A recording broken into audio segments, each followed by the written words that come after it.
Hello, my name is Mitchell Teatherford and I'm a playwright. Tonight I'll be reading an original work entitled A Streetcar Named Desire by Mitchell Teatherford.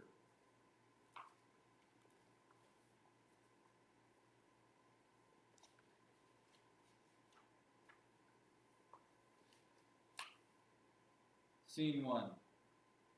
The exterior of a two-story corner building on a street in New Orleans, which is named Elysian Fields and runs between the L and N tracks and the river. The section is poor, but unlike corresponding sections in other American cities, it has a raffish charm. The houses are mostly white frame, weathered gray, with rickety outside stairs and galleries and quaintly ornamented gables. This building contains two flats upstairs and down. Faded white stairs ascend to the entrances of both. It is a first dark of an evening early in May. The sky that shows around the dim white building is a peculiarly tender blue, almost a turquoise, which invests the scene with a kind of lyricism and gracefully attenuates the atmosphere of decay. You can almost feel the warmth breath of the brown river beyond the river warehouses, with their faint redolence of bananas and coffee. A corresponding air is evoked by the music of Negro entertainers at a bar room around the corner. In this part of New Orleans, you are practically always just around the corner or a few doors down the street from a tiny piano being played with the infatuated fluency of brown fingers. This piano, the blue piano, expresses the spirit of life which goes on here. Two women, one white and one colored, are taking the air on the steps of the building. The white woman is Eunice, who occupies the upstairs flat. The other woman, neighbor for New Orleans, is cosmopolitan city where there's relatively warm and easy intermingling of races in the old part of town. Above the music of the blue piano, the voices of people on the street can be heard overlapping.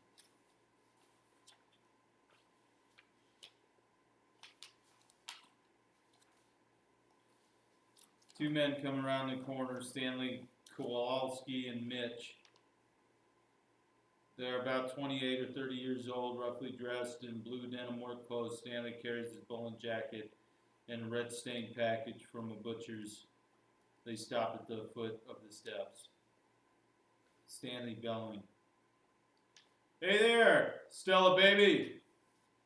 Stella comes out on the first floor landing, a gentle young woman about 25 and of a background obviously quite different from her husband's. Stella mildly. Don't holler at me like that. Hi, Mitch.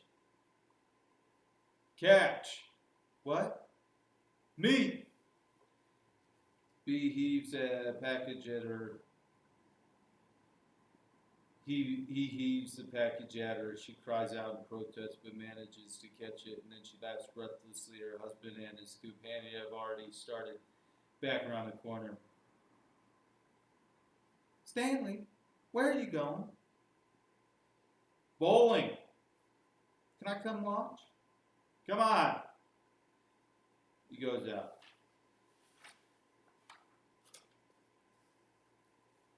Be over soon. Hello, Eunice. How are you? I'm all right. Tell Steve to get him a poor boy's sandwich, because nothing's left here. They all laugh, and the woman does not stop. Stella goes out. What was the package he threw at her? She rises from the steps, laughing louder. You hush now. Catch what? She continues to laugh. Blanche comes around the corner, carrying a valise. She looks at a slip of paper, then at the building, then again at the slip, and again at the building. Her expression is one of shocked disbelief. Her appearance is incongruous to the setting. She is daintily dressed in a white suit with fluffy bodice, necklace and earrings of pearl, white gloves and hat, looking as if she were arriving at a summer tea or cocktail party in the Garden District. She is about 5 years old and older than Stella. Her delicate beauty must avoid a strong light. There is something about her uncertain manner as well as her white clothes that suggest a moth. What's the matter, honey? Are you lost? Blanche, with a faintly hysterical humor. They told they told me to take a streetcar named Desire and then transfer to one called Cemetery. Ride 6 blocks and get off at Elysian Fields. That's where you are now. At Elysian Fields?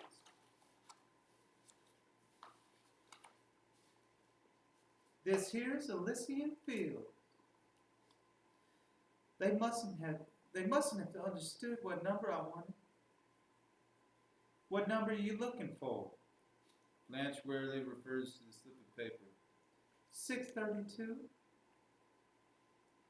You don't have to look no further. I'm looking for my sister, Stella Dubois. Stella Dubois? I mean, Mrs. Stanley Kowalski. That's the party. You just did miss her, though. This be her home? She's got the downstairs here, and I got the up. Oh, she's out? You notice that bowling alley around the corner? I'm not sure I did. Well, that's where she's at, watching her husband bowl. There's a pause. You want to leave your suitcase here and then go find her? No. I'll go tell her you come. Thanks. You're welcome. She goes out. She wasn't expecting you. No, not tonight. Well, why don't you just go in and make yourself at home till they get back? How could I do that? We own this place, so we can let you in. She gets up and opens the door. A light goes on behind the blind, turning it light blue. Blanche slowly follows her, and the downstairs flat, the surrounding areas dim out as the interior is lighted. 2 rooms can be seen, not clearly defined. The one first entered is primarily a kitchen, but contains a folding bed to be used by Blanche. The room beyond this is a bedroom. Off this room is a narrow door to a bathroom. Eunice, defensively noticing Blanche's look. It's sort of messed up right now, but when it's clean, it's real sweet. Is it? I think so. So you're Stella's sister? Yes. Wanting to get rid of her. Thanks for letting me in. Por nada. As the Mexicans say, por nada. Stella spoke of you. Yes. I think she said you taught school? Yes. And you're from Mississippi, huh? Yes. She showed me a picture of your home place, the plantation. Bellary? Great big place with white columns. Yes. Place like that must be awful hard to keep up. If you'll excuse me, I'm just about to drop. Sure, honey. Why don't you sit down? What I meant was, I'd like to be left alone. Oh, I'll make myself scarce in that case. I didn't mean to be rude, but I'll drop by the bowling alley and hustle her up. She goes out the door. Blanche sits in the chair very stiffly with her shoulders slightly hunched and her legs pressed close together and her hands tightly clutching her purse as if she were quite cold. After a while, the blind look goes out of her eyes and she begins to look slowly around. A cat screeches. She catches her breath and start with a startled gesture. Suddenly she notices something in a half-open closet. She springs up and crosses it to it, who removes a whiskey bottle. She pours a half tumbler of whiskey and tosses it down. She carefully replaces the bottle and washes out the tumbler at the sink. Then she resumes her seat in front of the table, Blanche faintly to herself. I've got to keep hold of myself. Stella comes quickly around the corner of the building and runs to the door downstairs flat. Stella calling out joyfully, Blanche! From a moment they stare at each other. Then Blanche springs up and runs to her with a wild cry. Stella! Oh, Stella! Oh, Stella! Stella for Star! She begins to speak with a feverish vivacity as she is feared for either of them to stop and think. They catch each other in a spasmodic embrace. Now then, let me look at you. But don't you look at me, Stella. No, not till later. Not till I've bathed and rested. And turn that overlight off. Turn that off. I won't be looked at in this merciless glare. Stella laughs and complies. Come back here now. Oh, my baby, Stella, Stella for Star. She embraces her again. I thought you would never come back to this horrible place. What am I saying? I didn't mean to say that. I meant to be nice about it and say, oh, what a convenient location and such a precious lamb. You haven't said a word to me. Stella, you haven't given me a chance to, honey. She laughs, but her glance at Blanche is a little anxious. Blanche. Well, now you talk. Open your pretty mouth and talk while I look around for some liquor. I know you must have some liquor on this place. Where could it be? I wonder. Oh, I spy. She rushes to the closet and removes the bottle. She is shaking all over and panting for breath as she tries to laugh. The bottle nearly slips from her glass. Stella notices. Blanche, you sit down and let me pour the drinks. I don't know what we've got to mix with. Maybe a Coke's in the icebox. Look and see, honey, while I'm... No Coke, honey. Not with my nerves tonight. Where is... Stanley? Bowling. He loves it. They're having a found some soda tournament. Just what, baby? To chase it. Now don't get worried. Your sister hasn't turned into a drunkard. She's just all shaken up and hot and tired and dirty. You sit down now and explain this place to me. What are you doing in a place like this? Now, Blanche. Oh, I'm not going to be hypocritical. I'm going to be honestly critical about it. Never in my worst dreams could I picture only Poe. Only Mr. Edgar Allan Poe could do it justice. Out there, I suppose, is the ghoul-haunted woodland of Weir. She laughs. No, honey. Those are the L&N tracks. No, now seriously, putting joking aside. Why didn't you tell me? Why didn't you write me, honey? Why didn't you let me know? Stella carefully pouring herself a drink. Tell you what, Blanche. Why, that you have to live in these conditions. Aren't you being a little intense about it? It's not that bad at all. New Orleans isn't like other cities. This has got nothing to do with New Orleans. You might as well say, forgive me. Bless baby. She suddenly stops short. The subject is closed. Still a little dry. Thanks. During the pause, Blanche stares at her. She smiles back at Blanche. Blanche, looking down at her glass, which shakes her in her hand. You're all I've got in the world. You're not glad to see me? Stella sincerely. Why, Blanche, you know that's not true. No, I've forgotten how quiet you were. You never did give me a chance to say much, Blanche. So I just got in the habit of being quiet around you. a good habit to get into. Then abruptly, you haven't asked me how I happened to get away from the school before the spring term ended. Well, I thought you'd volunteer that information. If you wanted to tell me. You thought I'd been fired? No, I thought you might have resigned. I was so exhausted by all I'd been through, my nerves broke. Nervously tamping cigarette. I was on the verge of lunacy, almost. So Mr. Graves, and the high school superintendent, he suggested I take a leave of absence. Couldn't put all those details into the wire. Oh, this buzzes right through me. It feels so good. Won't you have another? No, one's my limit. Sure? You haven't said a word about my appearance. You look just fine. God love you for a liar. Daylight never exposed so total of ruin. But you've put on some weight, yes? Just as plump as a little partridge. And it's so becoming to you. Now, Blanche.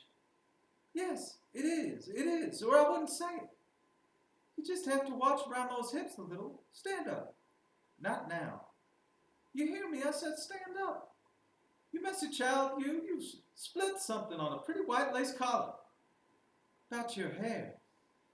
You ought to have a cut and a feather bob with your dainty features. Stella, you have a maid, don't you? No. It's only 2 rooms. It's... What? 2 rooms, did you say? This one, and she is embarrassed. The other one? She laughs sharply. There is an embarrassed silence. I'm going to take just one little tiny nip more. Sort of to put a stopper on, so to speak. And put the bottle away so I won't be tempted. She rises. I want you to look at my figure. She turns around. You know I haven't put on 1 ounce in 10 years, Stella. I weigh what I weighed the summer you left Belle Reeve. The summer Dad died and you left us. Stella a little weirdly. It's just incredible, Blanche, how well you're looking. They both laugh uncomfortably. But Stella, there's only 2 rooms. I don't see where you're going to put me. We're going to put you in here. What kind of bed is this? One of those collapsible things? She sits on it. Does it feel all right? Wonderful, honey. I don't like a bed that gives much. But there's no door between the 2 rooms, and Stanley, will it be decent? Stanley is Polish, you know. Oh yes, there's something like Irish, aren't they? Well, only not so highbrow. They both laugh again in the same way. I brought some nice clothes to meet all your lovely friends in. I'm afraid you won't think they're lovely. What are they like? They're Stanley's friends. Poland's? They're a mixed lot, Blanche. Heterogeneous types? Oh, yes.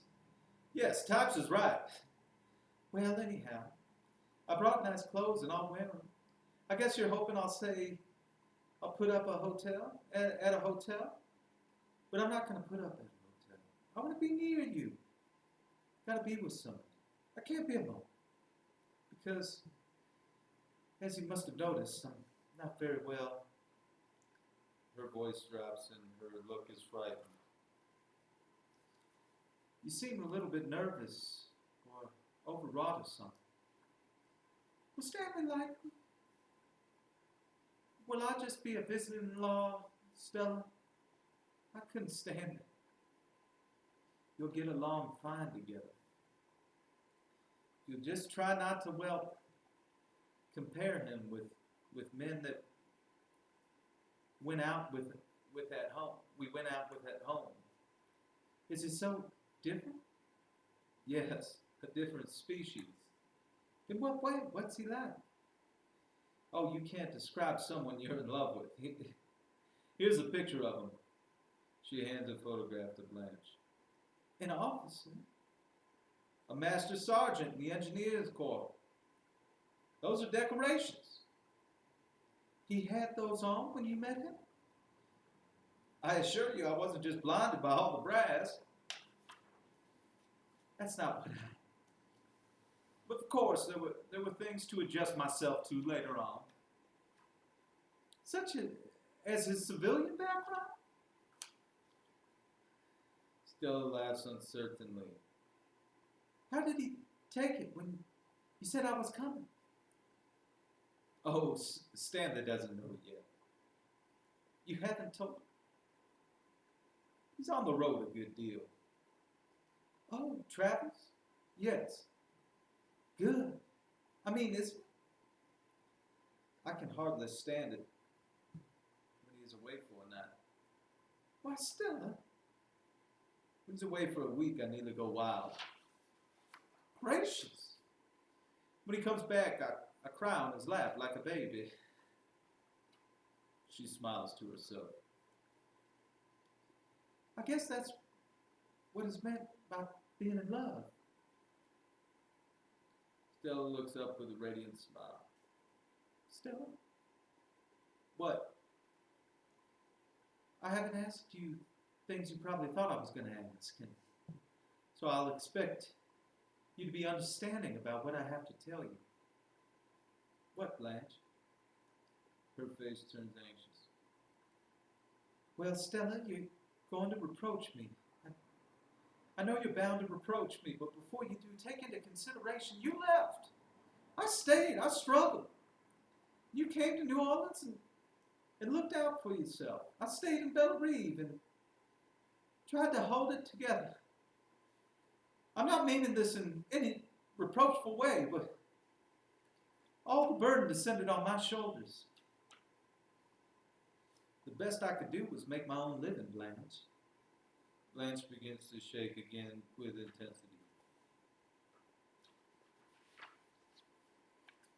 I know, but you're the one that abandoned Bellerive, not I. I stayed and I fought for it, bled for it, almost died for it. Stop the hysterical outbursts and tell me what's happened. What do you mean you fought and bled? What kind of... I knew you would, Stella. I knew you would take this attitude about it. About what? Please. The laws. The laws. Bellerive? Laws, is it? No. Yes, Stella. They stare at each other across the yellow checkered linoleum of the table. Blanche slowly nods her head and Stella looks slowly down at her hands folded on the table. The music of the blue piano grows louder. Blanche touches her handkerchief to her forehead. But how'd it go? What happened? You're a fine one to ask me how it went. Blanche, you're a fine one to sit there accusing me of it.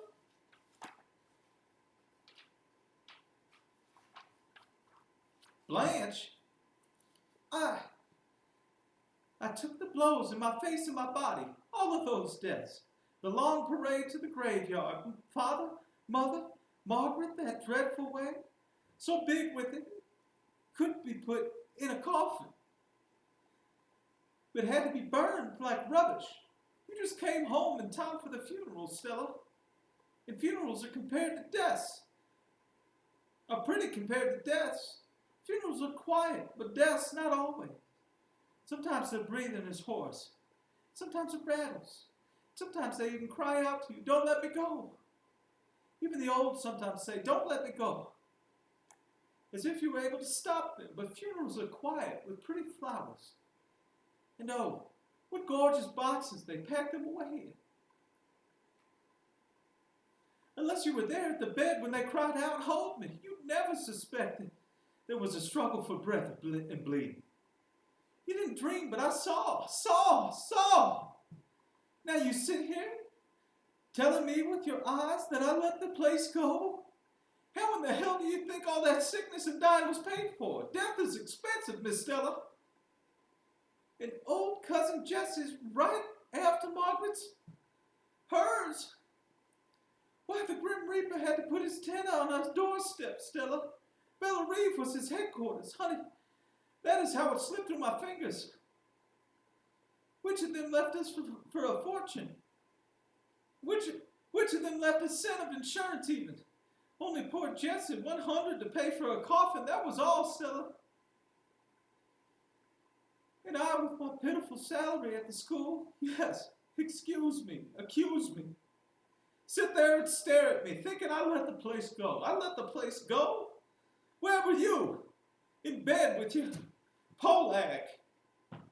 Blanche, you be still. That's enough. Where are you going? I'm going to the bathroom to wash my face. Oh, Stella, Stella, you're crying? Does that surprise you?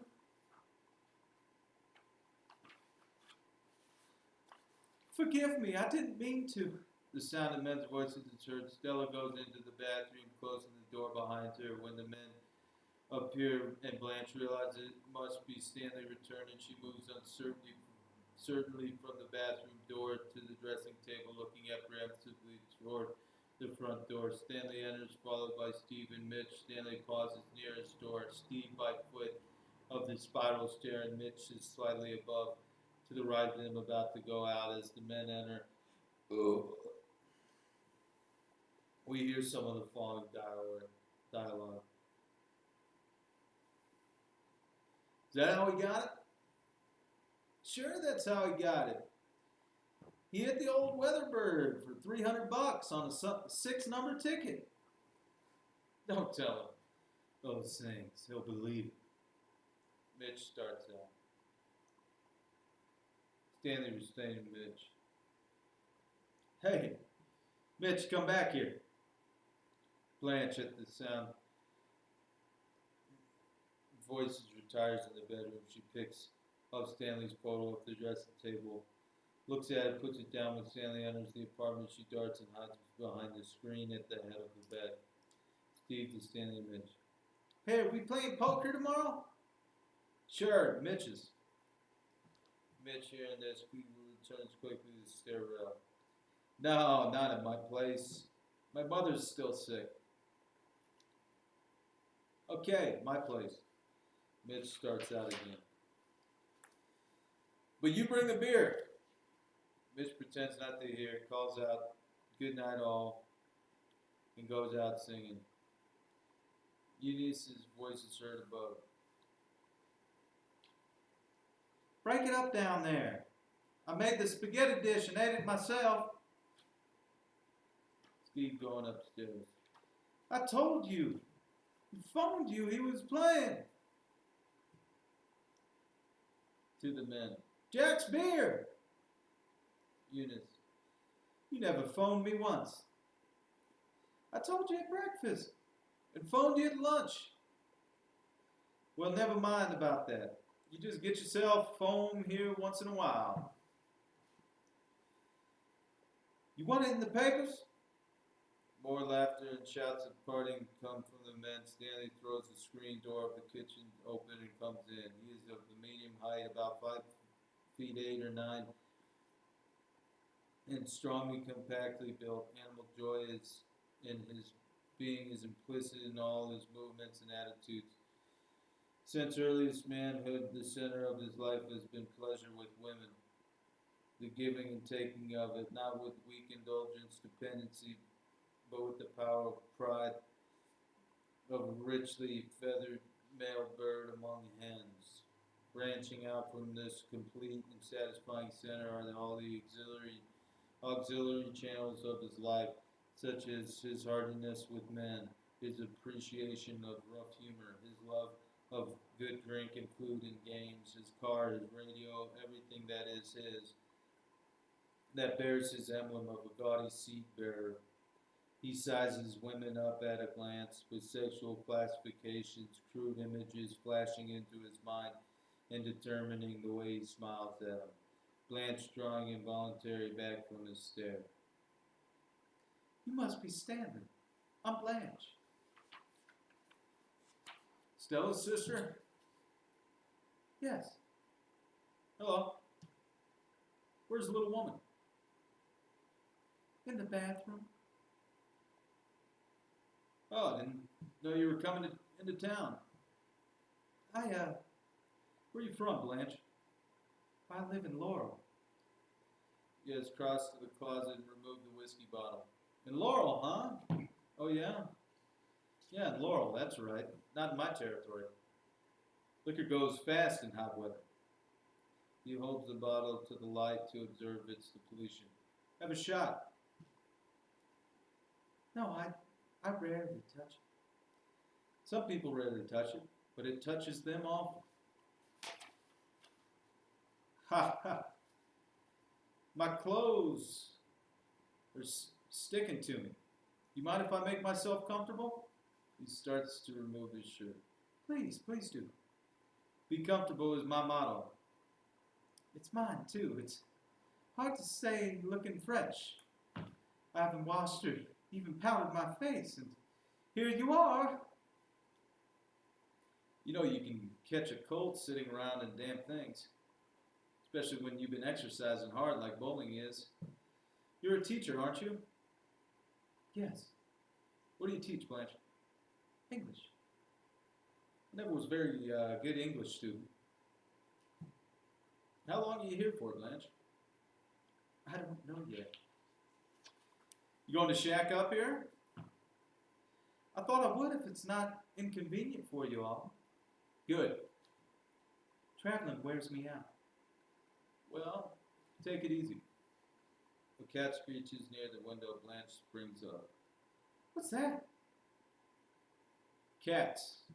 Hey, Stella? Yes, Stanley? Haven't fallen in, have you? He grins at Blanche. She tries unsuccessfully to smile back. There's silence. I'm afraid I'll strike you as being the unrefined type. Stella spoke you a good deal. You were married once, weren't you? The music of polka rises up faint in the distance. Yes, when I was quite young. What happened? The boy died. She sinks back down. I'm afraid I'm going to be sick. Her head falls on her arms.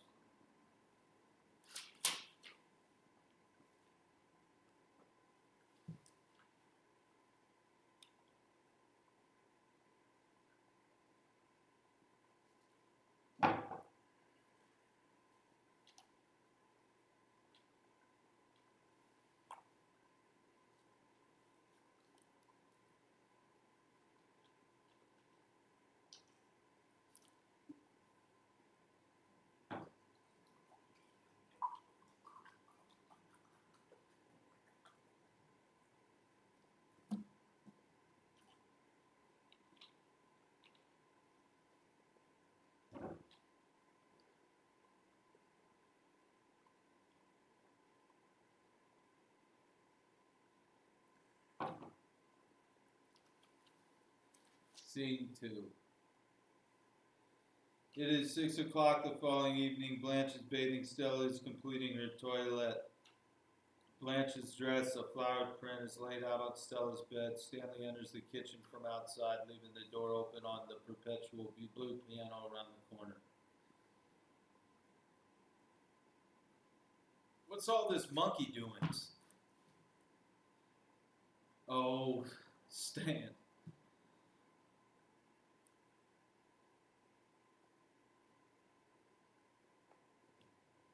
She jumps up and kisses him, which he accepts with a lordly composure. I'm taking Blanche to Galatore's for supper and then to a show, because it's your poker night. How about my supper, huh? I'm not going to no Galatore's for supper. I'll put you on a cold plate on ice. Well, isn't that just dandy? I'm going to try to keep Blanche out till the party breaks up because I don't know how she would take it. So we'll go to one of those little places in the quarter afterwards. Better give me some money. Where is she? She's soaking in a hot tub to quiet her nerves. She's terribly upset. Over what? She's been through such an ordeal. Yeah? Stan, we've lost Bella Reeve. The place in the country? Yes. How? Oh, well, it had to be sacrificed to something. There's a pause while Stanley considers. Stella is changing into her dress. When she comes in, be sure to say something nice about her appearance. And oh, don't mention the baby. I haven't said anything yet. I'm waiting until she gets in a quieter condition. So, try to understand her. Be nice to her, Stan. Blanche singing in the bathroom. From the land of the sky blue water they brought a captive maid. She wasn't expecting to find us in such a small place.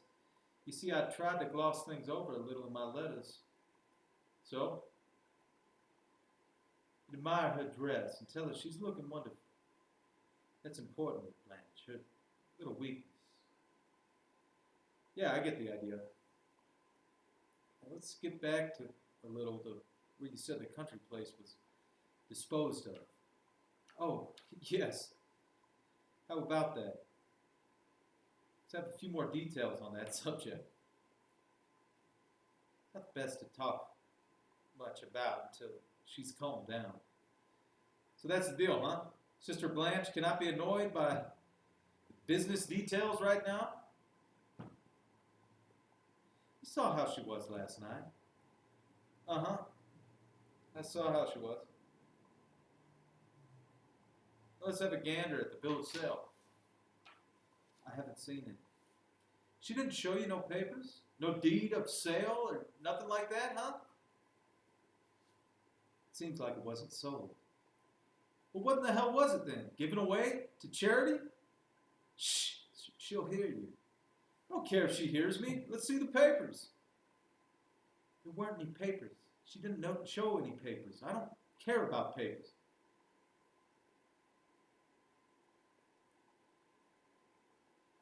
Have you ever heard of Napoleonic Code? No, Stanley, I haven't heard of Napoleonic Code. If I have, I don't see what it...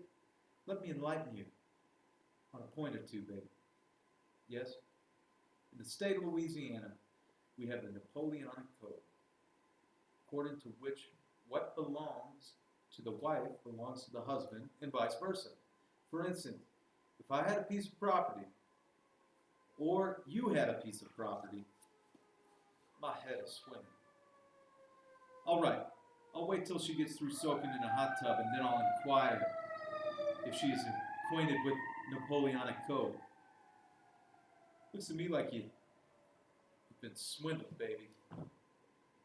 And when you're swindled under the Napoleonic Code, I'm swindled too. And I don't like to be swindled. There's plenty of time to ask good questions later, but if you do now, she'll go into pieces again. I don't understand what happened to Bella Reeve, but you don't know how ridiculous you are being when you suggest that my sister or I, or any one of our family, could have perpetrated a swindle on anyone else. Then where's the money if the place was sold? Not sold. Lost. Lost. He stalks into the bedroom and she follows him. Stanley. He pulls open the wardrobe trunk, standing in the middle of the room, and jerks out an armful of dresses. Open your eyes to this stuff. You think she got them out of a teacher's pay? Hush.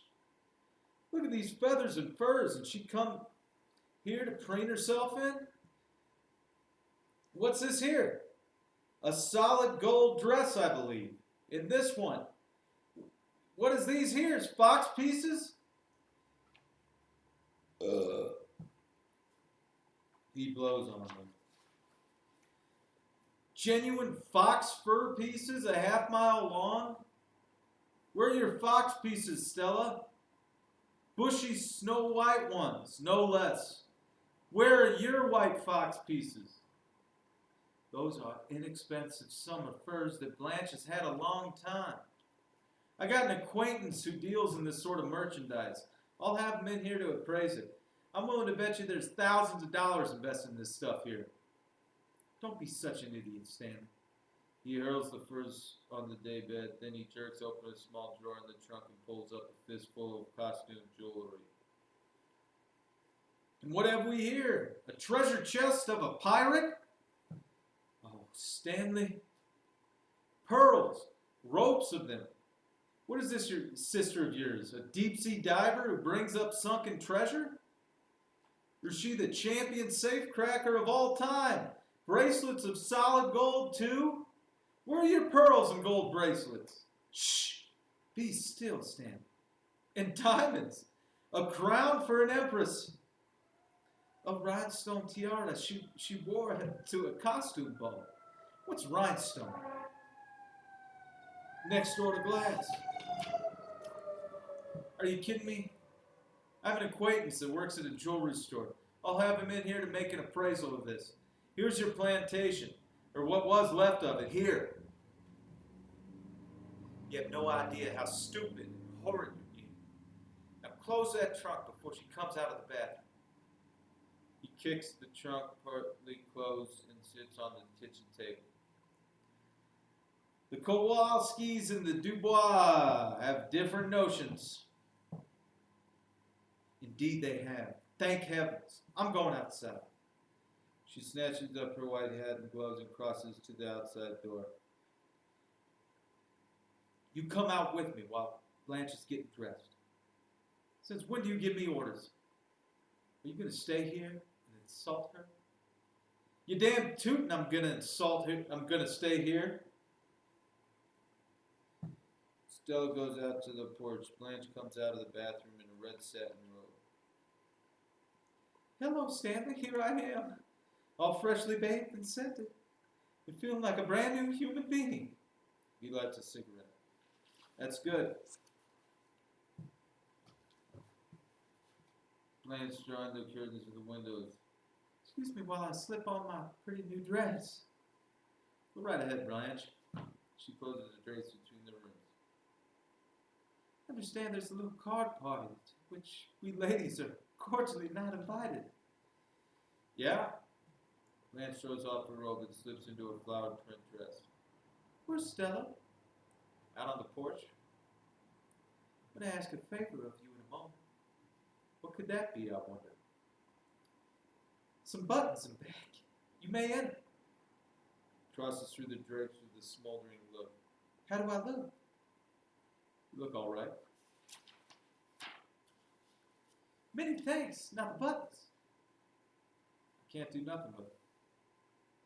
You men with your big clumsy fingers, have a drag on your cig? Have one for yourself. My thanks. Looks like my trunk has exploded. Me and Stella were helping you unpack. Well, you certainly did a fast and thorough job of it. Looks like you raided some stylish shops in Paris. Ha!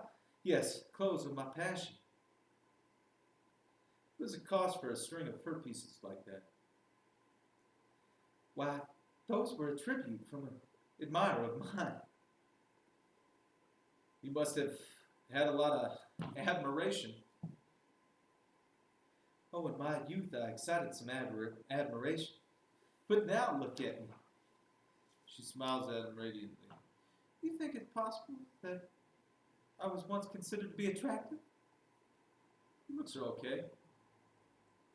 I was fishing for a compliment, Stanley. I don't go in for that stuff. What stuff? Compliments to women about their looks. Never met a woman that didn't know if she was good looking or not without being told. Some of them give themselves credit for more than they've got. Once went out with a doll who said to me, "Am I the glamorous type? Am I the glamorous type?" I said, "So what?" What did she say then? She didn't say nothing. That shut her up like a clam. Did it end the romance? Ended the conversation, that was all. Some men are took in by this Hollywood glamour stuff. Some men aren't. Sure, you belong in the second category. That's right. Cannot imagine any witch of a woman casting a spell over you. That's right. You're simple, straightforward, and honest. A little bit on the primitive side, I should think. To interest you, a woman would have to. She pauses with an indefinite gesture. Lay her cards on the table. Well, I never cared for wishy-washy people. That's why when you walked in here last night, I said to myself, my sister has married a man. Of course, that was all I could tell about you. Now let's cut the rebop. Ooh. Stanley, you come out here and let Blanche finish dressing? I'm through dressing, honey. Will you come out then? Your sister and I are having a little talk. Honey, do me a favor. Run to the drugstore and give me a lemon coke with plenty of chipped icing. You do that for me, sweet? Yes. She goes around the corner of the building. The little poor thing was out there listening to us. I have an idea she doesn't understand you as well as I do, all right? Now, Mr. Kowalski, let us proceed without any more double talk. I'm ready to answer all questions. I have nothing to hide. What is it? There's such a thing in this state of Louisiana as Napoleonic Code. According to which, whatever belongs to my wife is also mine, and vice versa. My, but you have an impressive judicial air. She sprays herself with her atomizer, then playfully sprays him with it. He seizes the atomizer and slams it down on the dresser. She throws back her head and laughs. If I didn't know that you was my wife's sister, I'd get ideas about you. Such as what? Don't play dumb, you know what. All right, cards on the table. That suits me. I know I fib a good deal. After all, a woman's charm is 50% illusion. When a thing is important, if I tell the truth, this is the truth.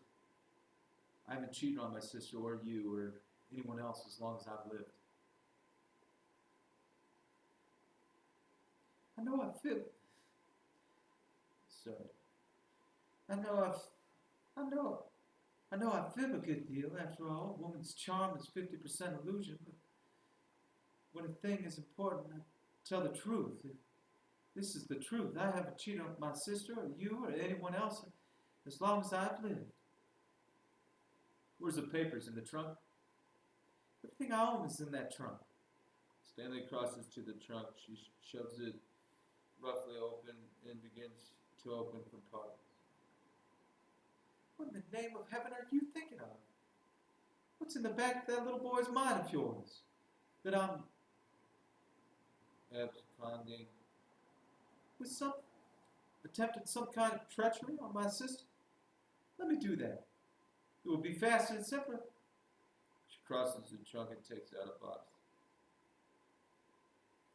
I keep my papers mostly in this tin box. She opens it. What's them underneath?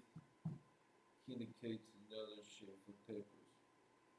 Those are love letters, yelling with antiquity, all from one boy. He snatches them up. She speaks fiercely. Give those back to me. I'll have a look at them first. The touch of your hands insults them.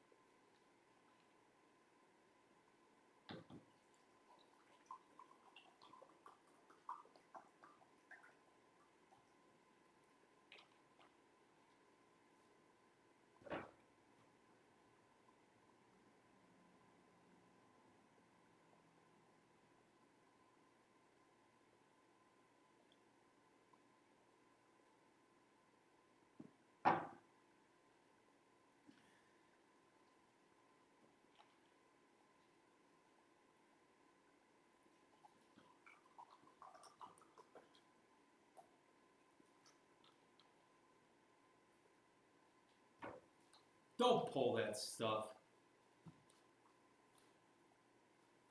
He rips the ribbon off and starts to examine them. Blanche snatches them from him and they cascade to the floor. Now that you've touched them, I'll burn them. What the hell are they? Poems a dead boy wrote. I hurt him the way that you would like to hurt me, but you can't. I'm not young and vulnerable anymore. But my young husband was. Never mind about that. Just give them back to me. What do you mean by saying you'll Have to burn them. I'm sorry, I must have lost my head for a moment. Everyone has something he won't let others touch because of their intimate nature. She now seems faint with exhaustion. She sits with the strong box and puts on a pair of glasses and goes methodically through a large stack of papers. Ambler and Ambler. Crabtree. More Ambler and Ambler? What is Ambler and Ambler? A firm that made loans on the place.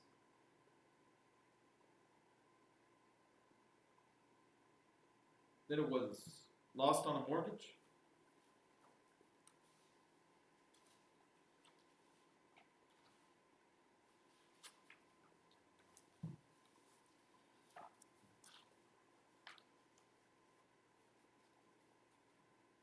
That must have been what happened. I don't want ifs, ands, or buts. What's the rest of them papers? She hands him the entire box. He carries it to the table and starts to examine the papers. Blanche, picking up the large envelope containing the papers. There are thousands and thousands of papers, stretching back over hundreds of years, affecting Belle Reve as piece by piece our provident grandfathers and father and uncles and brothers exchanged the land for the epic fornications. To put it plainly, She removes her glasses with an exhausted laugh. the four-letter word deprived us of our plantation, till finally all that was left, and Stella can verify that, was the house itself, about 20 acres of ground, including a graveyard, to which now all but Stella and I have retreated. She pours the contents of the envelope on the table. Here, all of them are, all the papers. I hereby endow you with them. Take them, peruse them, commit them to memory even. I think it's wonderfully fitting that Belle Reve should finally be this bunch of old papers in your big, capable hands. Wonder if Stella's come back with my lemon coat. She leans back and closes her eyes. I have a lawyer acquaintance who'll study these out. Present them to him with a box of aspirin tablets. You see, under Napoleonic code, a man has to take an interest in his wife's affairs, especially now that she's going to have a baby. Blanche opens her eyes. The blue piano sounds louder. Stella going to have a baby? I didn't know she was going to have a baby. She gets up and crosses to the outside door. Stella appears around the corner with the card from the drugstore. Stanley goes to the bedroom with the envelope in the box. The inner rooms fade to darkness, and the outside wall of the house is visible. Blanche meets Stella at the foot of the steps to the sidewalk. Stella for Star. How lovely to have a baby. It's all right. Everything's all right. I'm sorry. Did he that to you? Oh, I guess he's just not the type that goes for jasmine perfume. But maybe he's what we need to mix our blood now that we've lost Belle Reve. We thrashed it out. I feel a bit shaky, but I think I handled it nicely. I laughed and treated it all as a joke. Steve and Pablo appear carrying a case of beer. We called him a little boy and laughed and flirted. Yes, I was flirting with your husband. As the men approach, The guests are gathering for the polka party. the two men pass between them and enter the house. Which way do we go now, Stella? This way? No, this way. She leads glance away.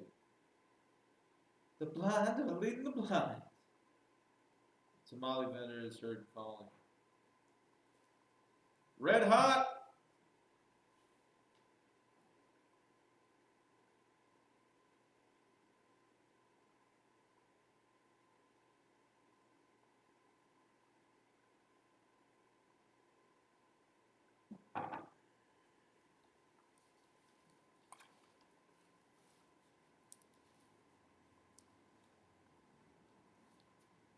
Scene 3. The poker night. There is a picture of Van Gogh's of a billiard parlor at night. The kitchen now suggests the sort of lurid nocturnal brilliance or all colors of childhood spectrum. Over the yellow linoleum of the kitchen table hangs an electric bulb with a vivid green glass shade. The poker players, Stanley, Steve, Mitch, and Pablo, wear colored shirts, solid blues, a purple, and a red and white check, a light green, and they are men at the peak of their physical manhood, as coarse and direct and powerful as the primary colors. There are vivid slices of watermelon on the table, whiskey bottles and glasses. The bedroom is relatively dim with the only light that spills between the porteries and through the wide window on the street. For a moment there is absorbed silence as the hand is dealt. Anything wild this deal? One-eyed jacks are wild. Give me 2 cards. You, Mitch? I'm out. What? Anyone want a shot? Yeah, me.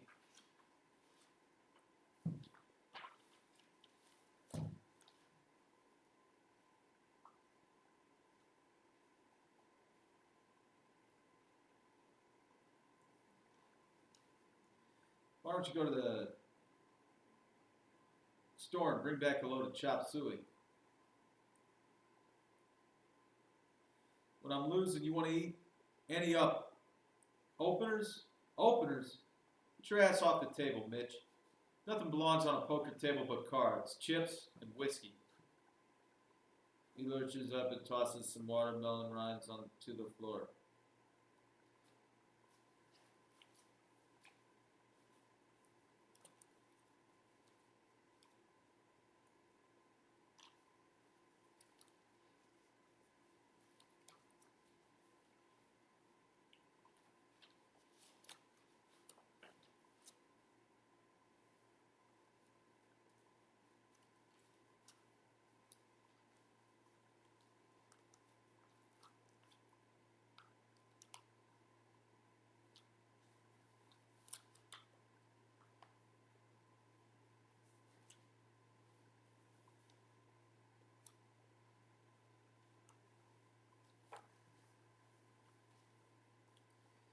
Kind of on your high horse, ain't you? How many? Give me 3. 1? I'm out again. I ought to go home pretty soon. Shut up. You got a sick mother. She don't go to sleep until I come in at night. Then why don't you stay home with her? She says to go out, so I go. But I don't enjoy it. All the while, I keep wondering how she is. Oh, for the sake of Jesus, go home then. What have you got? Spade flush. You're all married, but I'll be alone when she goes. Going to the bathroom. Hurry back and we'll fix you a sugar tip. Go, Rut. Crosses to the bedroom into the bathroom. Steve dealing a hand. 7-card stud. Telling his joke as he deals. This old farmer's out back in his house sitting down thawing corn to the chickens when all at once he hears a loud cackle. This young hen comes lickety-split around the side of the house with the rooster right behind her and gaining on her fast. Deal. But when the rooster catches sight of the farmer throwing a corn, he puts on the brakes and lets the hen get away and starts pecking corn.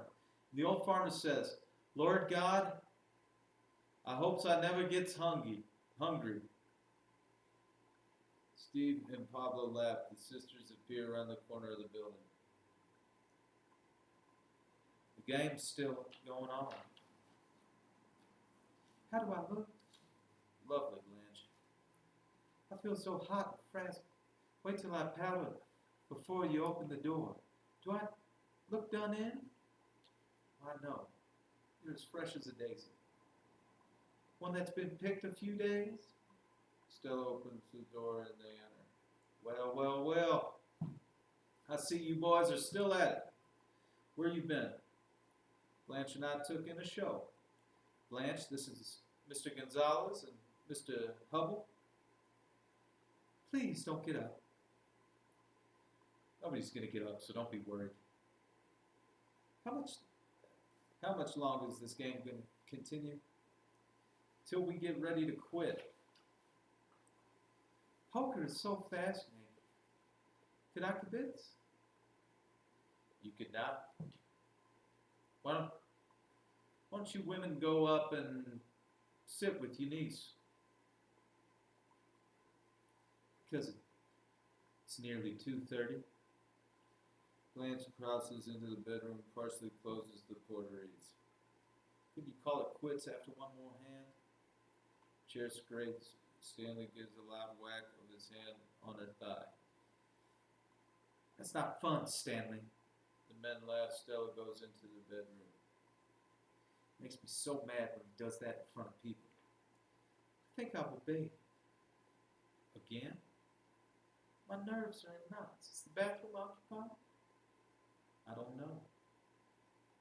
Blanche knocks. Mitch opens the door and comes out, still wiping his hands on the towel. Oh, good evening. Hello. He stares at her.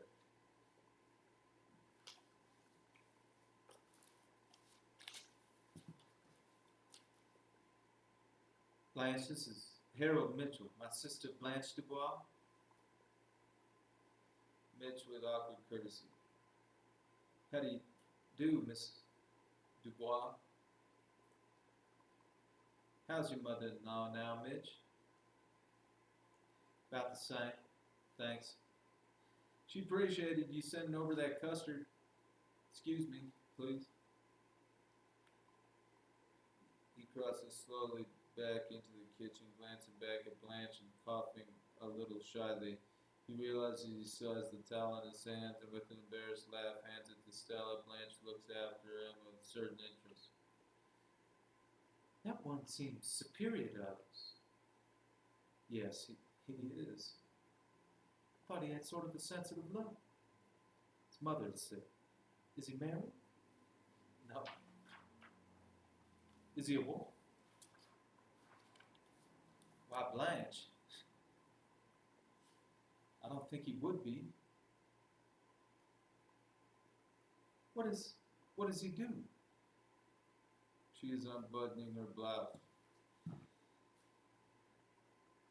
He's on the precision bench in the spare parts department. Plant Stanley travels for. Is that something much? No. Stanley's one of the crowd that's likely to get anywhere.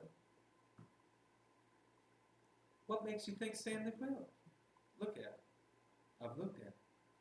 Then you should know. I'm sorry, but I haven't noticed the stamp of genius even on Stanley's forehead. She takes off the blouse and stands in her pink silk brassiere and white skirt in the light through the portieres. The game has continued in undertones.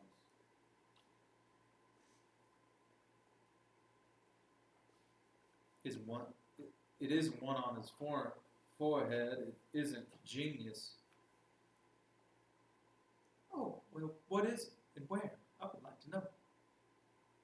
It's a drive that he has. You're standing in the light, Blanche. Oh, am I? She moves out of the yellow streak. Stella has removed her dress and put on a tight blue satin kimono. Stella with girlish laughter. You ought to see their wives. I can imagine big beaky things, I suppose. You know, that one upstairs? One time, the plastic cracked. You hens cut out that conversation in there. Can't hear us. Well, you can hear me, and I said hush up. This is my house, and I'll talk as much as I want to. Stella, don't start a row. He's half drunk. I'll be out in a minute. She goes into the bathroom. Blanche rises and crosses leisurely into a small white radio and turns it on. All right, Mitch, you in? What? Oh, no, I'm out.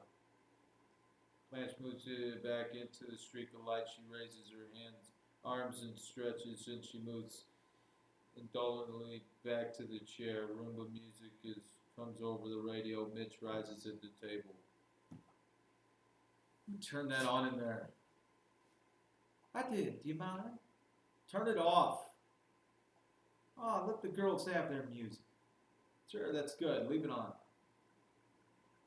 Sounds like Xavier Cugat. Stanley jumps up, crossing to the radio, turns it off. He stops short of the sight of Blanche to the chair. She returns his look without flinching. Then he sits again at the poker table. Two men have started arguing hotly. I didn't hear you name it. Didn't I name it, Mitch? I wasn't listening. What were you doing then? He was looking through them drapes. He jumps up and jerks roughly at curtains to close them. Now deal the hand over again. Let's play cards or quit. Some people get ants when they win. Mitch rises as Stanley returns to his seat. Sit down. I'm going to the head. Deal me out. Sure, he's got ants now. 7 $5 bills in his pants pocket, folded as tight as spitballs. Tomorrow you'll see him at the cashier's window, getting them changed into quarters. When he gets home, he'll deposit them one by one in a piggy bank his mother gave him for Christmas. This game is spit in the ocean.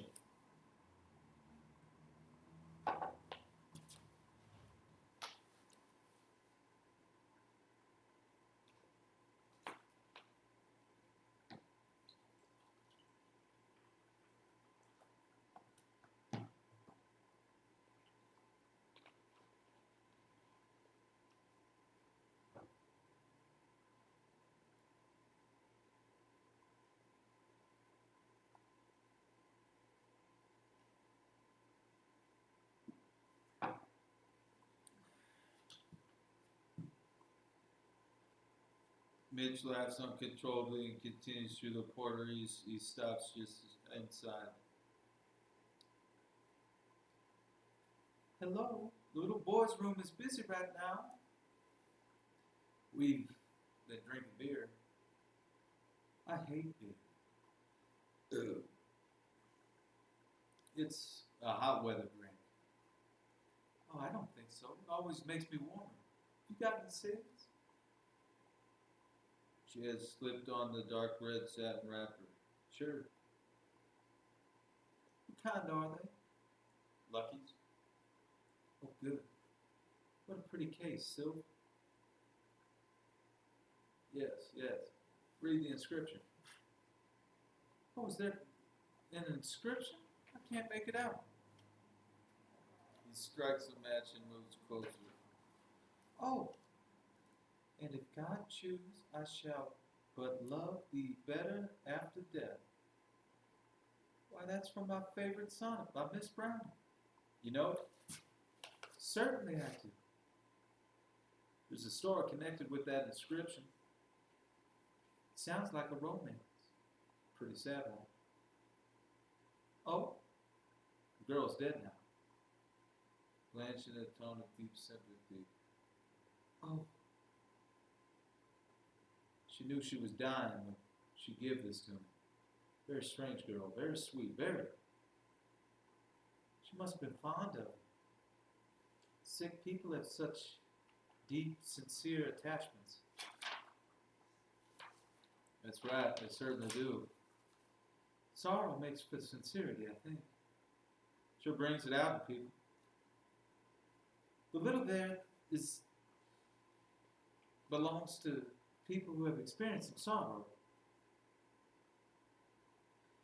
I believe you're right about that. I'm positive that I am. Show me a person who hasn't known any sorrow, and I'll show you a superficial. Listen to me. My tongue is a little thick.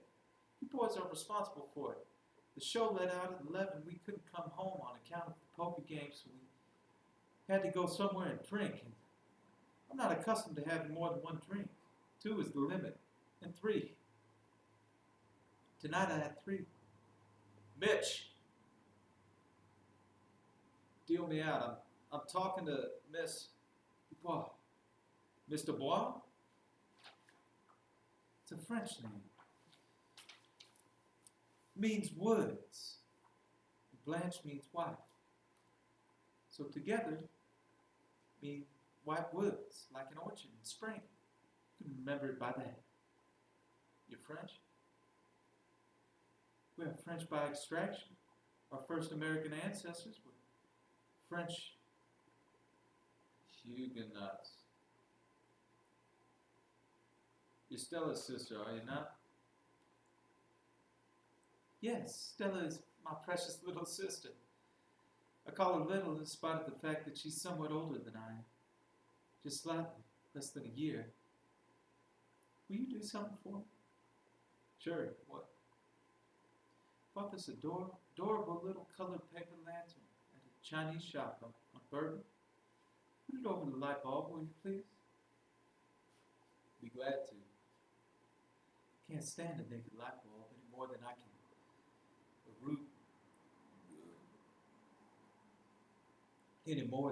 a rude remark or a vulgar action. Guess we strike you as a pretty rough bunch. I'm very adaptable to circumstances. Well, it's a good thing to be. You're visiting Stanley and Stella? Stella hasn't been so well lately. I came to help her for a while. She's very run down. You're not married? No. I'm an old maid school teacher.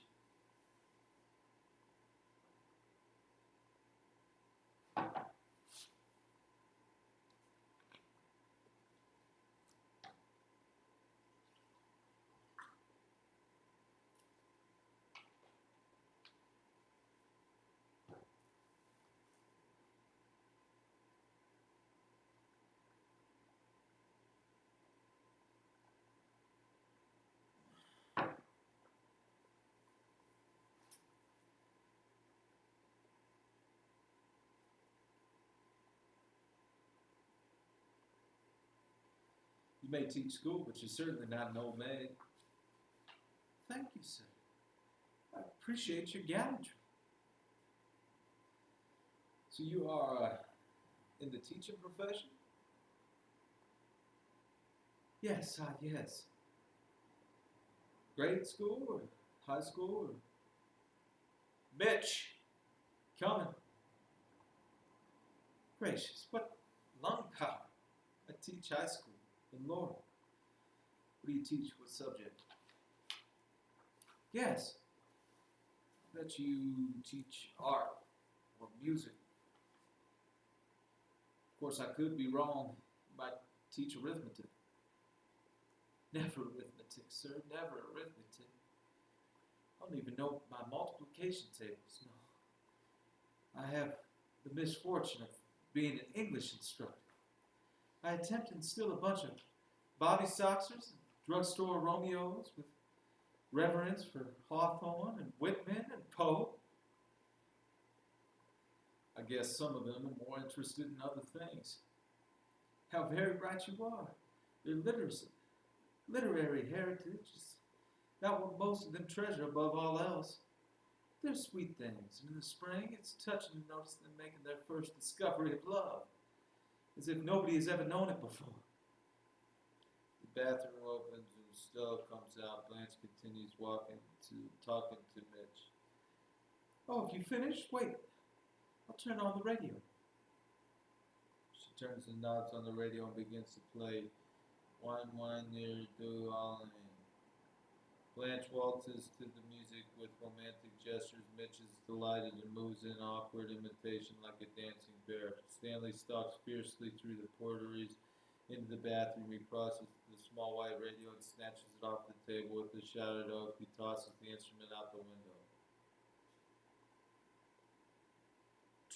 Drunk animal thing, you. She rushes through the poker table. All of you, please go home. If any of you have one decency in you. Stella, watch out. He's... Stanley charges after Stella. Matthew, take it easy, Stanley. Easy, fella. Let's all... You lay your hands on me and I'll... She backs out of sight. He advances and disappears. There's the sound of a blow. Stella cries out. Blanche screams and runs into the kitchen. The men rush forward. There is a grappling and cursing. Something is overturned with a clash. My sister's going to have a baby. It's terrible. Lunacy. Absolute lunacy. Get him in here, man. Stanley is forced pinioned by the two men into the bedroom. He nearly throws them off. Then all at once he subsides and is limp in their grasp. They speak quietly and lovingly to him, and he leans his face on one of their shoulders, still in a high, unnatural voice out of sight. I want to go away. I want to go away. Poker shouldn't be played in a house with women. Blanche rushes into the bedroom.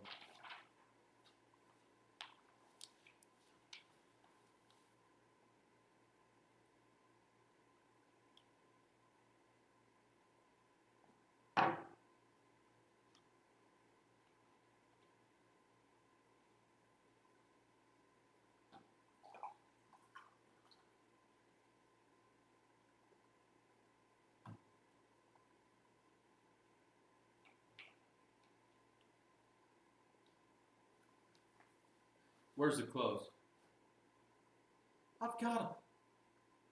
Stella, precious dear little sister, don't be afraid. With her arms around Stella, Blanche guides her to the outside door and upstairs. What's the matter? What's happened? You just blew your top, Stan. It's okay now. Sure, my boy's okay. Put him on the bed and get a wet towel. I think coffee would do him a world of good now. Warm water. Put him under the shower. Men talk quietly as they lead him to the bathroom. Let go of me, you sons of bitches. Sounds of blows are heard. The water goes on full tilt. Let's get out of here. They rush to the poker table and sweep up their winnings on the way out. Mitch, sadly but firmly. Poker should not be played in a house with women. The door closes on them and the place is still. The entertainers in the bar around the corner play paper doll, slow and blue. After a moment, Stanley comes out of the bathroom dripping with water, still cleaning wet polka dot drawers. Stella! My baby doll's left me. He breaks into sobs. Then he goes out and the phone dials, still shuddering with sobs. Eunice, I want my baby. He waits a moment and then he hangs up and dials again. Eunice! I'll keep on ringing till I talk with my baby. An indistinguishable shrill voice heard. He hurls the phone to the floor. Dissonant brass and piano sounds as the room dim out to darkness and the outer walls appear in the night light. The blue piano plays for a brief interval. Finally, Stanley stumbles half-dressed out on the porch and then down the wooden steps to the pavement before the building. There he throws back his head like a baying hound and bellows his wife's name. Stella! Stella! Sweetheart! Stella! Stella! Eunice calling down from the door of her upper apartment. Quit that howling and go back to bed. I want my baby down here. Stella! Stella! She ain't coming down, so you quit. You'll get the law on you. Stella! You can't beat on a woman and then call her back. She won't come. You're going to have a baby, you stinker? You whelp of a Pollock, you? I hope they do haul you in and turn the fire hose on you, same as the last time. Eunice, I want my girl to come down with me. Ha! Stella! The low-tone clarinet moans. The door upstairs opens again. Stella slips down the rickety stairs in her robe. Her eyes are glistening with tears and her hair loose about her throat and shoulders. They stare at each other. Then they come together with low animal moans. She falls to his knees on the steps and presses her face to her belly, curving a little white with maternity. Her eyes go blind with tenderness, and she catches his head and raises him level with her. He snatches the screen door open and lifts her off her feet and bears into a dark flat. Blanche comes out on the upper landing in her robe and slips fearfully down the steps. Where's my little sister? Stella! Stella! She stops before the dark entrance of sister's flat and catches her breath as if struck. She rushes down to the walk before the house. She looks right and left as for a sanctuary. The music fades away. Mitch appears from around the corner.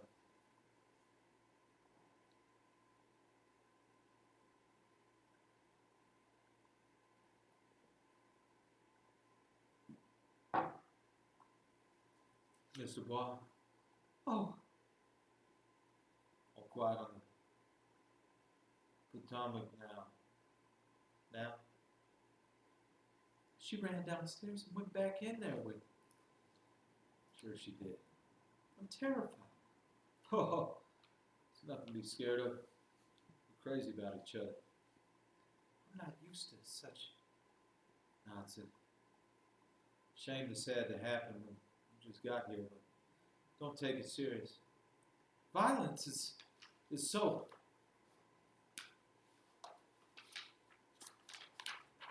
Sit down on the steps and have a cigarette with her. I'm not properly dressed. That don't make no difference in the quarter. Such a pretty silver case. I showed you the inscription, didn't I? Yes.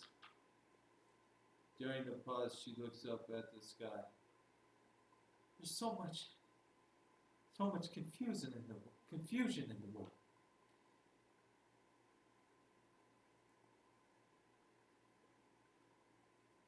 Thank you for being so kind.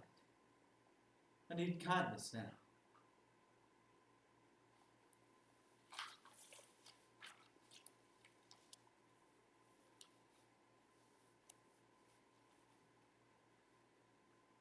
Thank you. That's been scenes 1 through 3 of an original work, A Streetcar Named Desire. My name is Mitchell Teatherford, and I'm a playwright.